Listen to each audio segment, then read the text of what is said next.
On today's gear review, we're going to be going over this Backpacker's Cache bear resistant food container, model 812.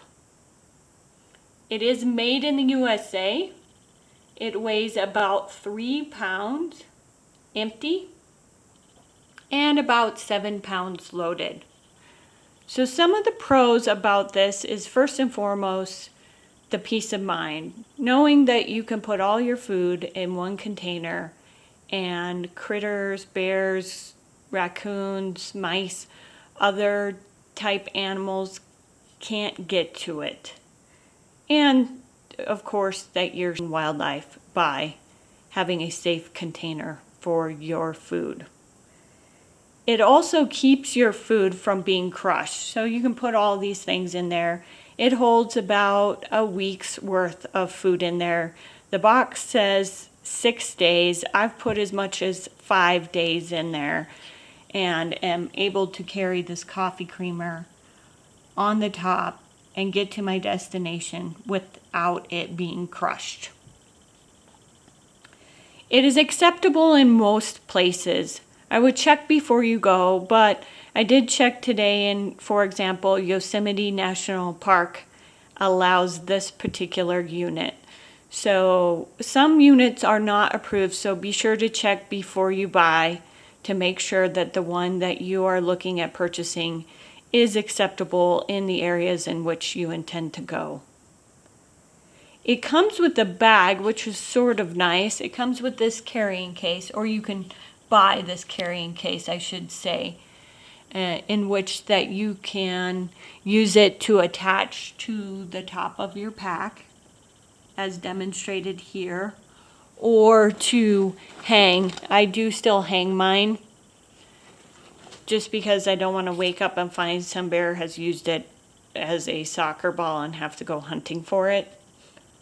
So that is one of the pluses to this particular unit. You can put all of your items in one container. You don't have to have multiple sacks for food and toothpaste, and if you're so inclined, deodorant and those type of odorous items. So that is the nice thing about it. And of course, if you are using it and it is in an approved area, you can avoid fines in those places where otherwise using a non-approved type container, you may be subject to large fines in that area. Some of the cons to this particular piece of gear is that it is quite heavy. So it is 3 pounds, about 3 pounds empty, and about 7 pounds, as I've weighed it, full of 5 days worth of food. So that can be quite heavy to carry around, especially if you're trying to do ultralight backpacking. The second con to this particular unit is it can be very difficult to use and to open. So I keep this coin taped to the top here, and I will use the coin to turn it here and here to open it. However, if you happen to lose the coin or don't have a Swiss Army knife or some other device to open it, it can be very challenging. A sharp pointed knife does not work very well with that flat surface, as I've found. So I got my bear canister here, and let's just say I can't find my quarter.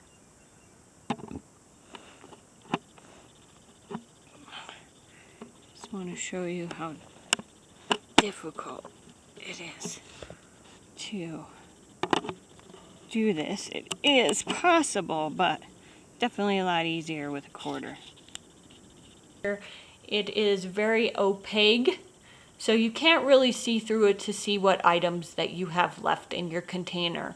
You either have to rummage around inside it, or pull, if you leave the liner that it comes with, pull the liner out and look to see what's in it, or dump everything out just to see if you have any beef jerky left.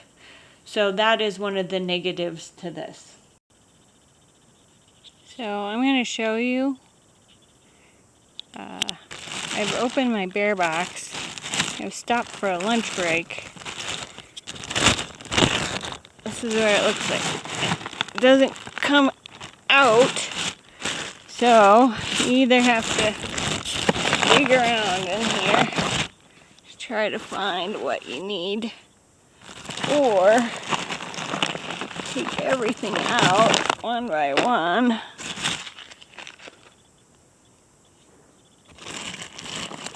Aha, got it. It is bulky. It does take up quite a bit of space in my backpack. So it takes up all the middle section of my backpack, and I have to squish my tent clothes and other items around the outside of it. So it is quite bulky. The price, it runs about $69. So it can be pretty pricey, but you can rent them at area sporting or outdoor supply stores. If you know the area that you're going to be going into backpacking, they will oftentimes have a list of stores in which you can rent one. And I would advise that you rent one before you buy one, especially if you're not sure that if you're going to use it on a regular basis, since it is quite pricey. The bag is an additional cost on top of the $69 for the unit itself. The other drawback, which is with the bag itself, is that it has these straps on it, but the straps don't stay on it. They often slide off, so I will just remove it and use just the loops oftentimes because the straps are quite useless. In the end, it's not about what's convenient for me. It's about protecting the wildlife and preservation of my food so I don't have to end my trip short. I hope you found this video helpful. If you have, I would appreciate it if you would subscribe to my channel. And I hope to see you out on the trails. Happy trails. Best of luck to you. Take care.